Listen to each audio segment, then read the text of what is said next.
আসসালামু আলাইকুম ভিউয়ার্স। দ্বিতীয় পার্টে আমরা এখন দেখব যে একটি পেজে কিভাবে নতুন একটি পেজ কিভাবে আনতে হয় এবং এই পেজে একটি ছবি কিভাবে সাজাতে হয় সেটা আমরা দেখব। তো এখানে দেখেন আমি একটি নিউ থেকে নতুন একটি অপশন নিয়ে নিছি, মানে পেজ নিয়ে নিছি। এখানে A4 সাইজ ডিফল্ট করা আছে, এখানে নাও থাকতে পারে, একাধিক কালার একাধিক সাইজ কিন্তু থাকতে পারে। ডাজেন্ট ম্যাটার, আপনার যদি একাধিক সাইজ থেকে থাকে আপনি A4টা সেট করে নিয়ে আপনি এখানে সুন্দরভাবে ওকে করে দিবেন, ঠিক আছে।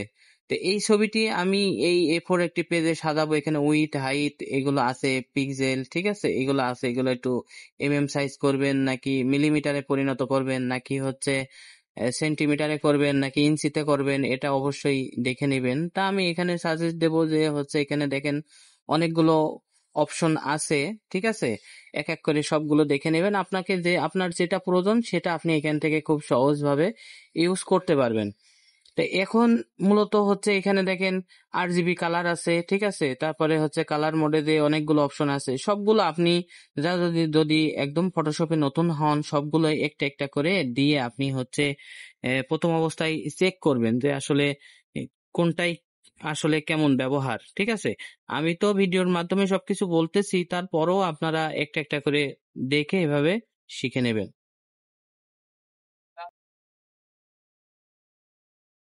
ব্যাকগ্রাউন্ড কালারটা হোয়াইট কালার রাখলাম। এখানে আপনি যে কোনো কালার ইউজ করতে পারেন এই একটি পেজ ক্রিয়েট করার জন্য। তা আমি এই হোয়াইট কালারটা দিয়ে আমি এখানে হোয়াইট কালারটা সিলেক্ট করে দিয়ে আমি RGBটা রেখে A4 সাইজটা রেখে, ঠিক আছে, এখানে একটা ফাইল নাম দিতে পারেন, যে কোনো নাম আপনারা চাইলে ইউজ করতে পারেন, ঠিক আছে। এই পেজের যে নামটি আছে এখানে ধরেন পেজ নাম্বার দিয়েও আপনারা রাখতে পারেন। তা আমি এখানে পেজ নাম্বার দিয়ে রাখতেছি, ঠিক আছে। আপনারাও এইভাবে পেজ নাম্বার দিয়ে এটা ব্যবহার করতে পারেন। তো পেজ নাম্বার দেওয়ার পরে আমি এখন পেজ নাম্বার 1 দেওয়ার পরে আমি এই যে এখানে ওকে দিয়ে দিব, ঠিক আছে। তো ওকে কিভাবে দেব আপনারা দেখেন, আমি ওকে দিয়ে দিলাম, ঠিক আছে। এই যে এখানে কিন্তু ওকে ওকে হয়ে গেল, একটি পেজ কিন্তু ক্রিয়েট হয়ে গেল। এই পেজের উপরে এই ছবিটি আমি এখানে সুন্দর করে বসাবো। বসানোর জন্য যে টুল ব্যবহার করা লাগবে সেটা এই যে রেক্টেঙ্গেল টুল। রেক্টেঙ্গেল টুলের ব্যবহারটা আমরা দেখব কিভাবে রেক্টেঙ্গেল টুল ব্যবহার করে। এই দেখেন রেক্টেঙ্গেল টুল দিয়ে আমি এটা সিলেক্ট করে নিলাম, আমার ছবি যতটুকু প্রয়োজন অতটুকু সিলেক্ট করে নিলাম।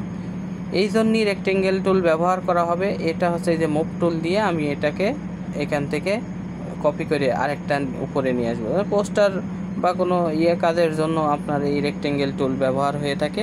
আপনারা এইভাবে আস্তে আস্তে করে একটি একটি করে এভাবে এই যে রেক্টেঙ্গেল টুল কিন্তু দিয়ে এভাবে কোনো কিছু বা কোনো ডাটা কপি করতে গেলে এভাবে করবেন, ঠিক আছে।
ছবির উপরে কিভাবে আমরা এই স্টক ব্যবহার করব বা অর্ডার ইউজ করব সেটা আমরা দেখে নেব। দেখেন এখানে যে আমি ফাইলে এডিটে চলে আসলাম, আসার পরে যে এখানে যে স্টকে দিয়ে দিলাম, দেওয়ার পরে আপনি কতটুকু স্টক ব্যবহার করতে চাচ্ছেন সেটা আমি এখানে সুন্দরভাবে দেখিয়ে দিচ্ছি।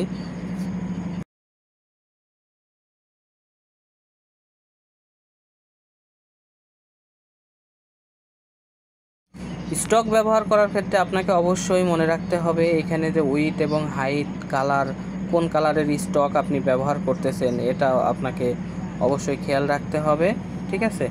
তা আমি এখানে এই রেড কালার রয়েছে, এটাকে আমি ব্ল্যাক কালার করে দেবো বা ইয়েলো কালার করে দিয়ে আপনাদের একটু চেক করাচ্ছি। আপনারা আসলে দেখেন যে আসলে কিভাবে এই স্টকটা ব্যবহার করে।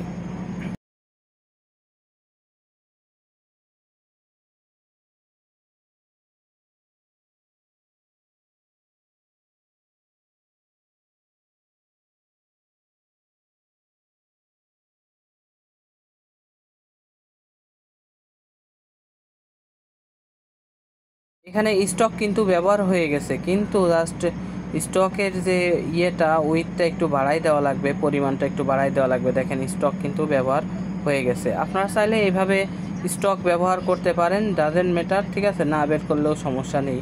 অনেকে ছবির পিছনে যে বর্ডার দেয় এইভাবে, বর্ডারও আমরা এইভাবে ব্যবহার করতে পারি।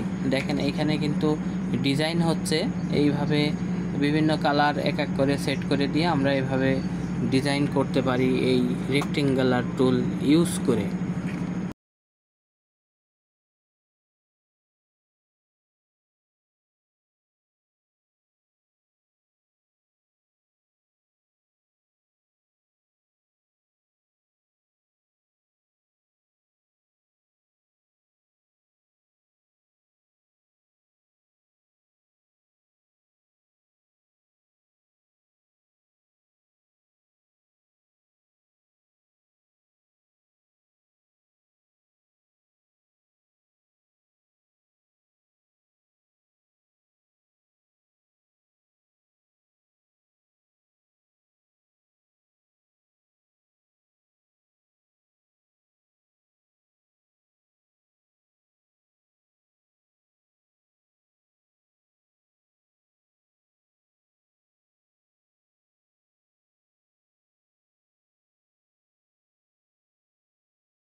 কি সুন্দর দেখেন, এইখানে কিন্তু এটা ইয়ে হয়ে গেছে, ঠিক আছে, সবগুলো ইয়ে হয়ে গেছে, মনে করেন যে হচ্ছে বর্ডার গুলো ইউজ হয়ে গেছে।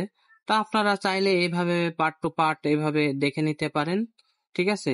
আশা করি এই টুলের ব্যবহারগুলো আপনারা খুব সহজে বুঝতে পেরেছেন। এক এক করে আমি সবগুলো আপনাদের এই টুলের ব্যবহারগুলো দেখিয়ে দিব।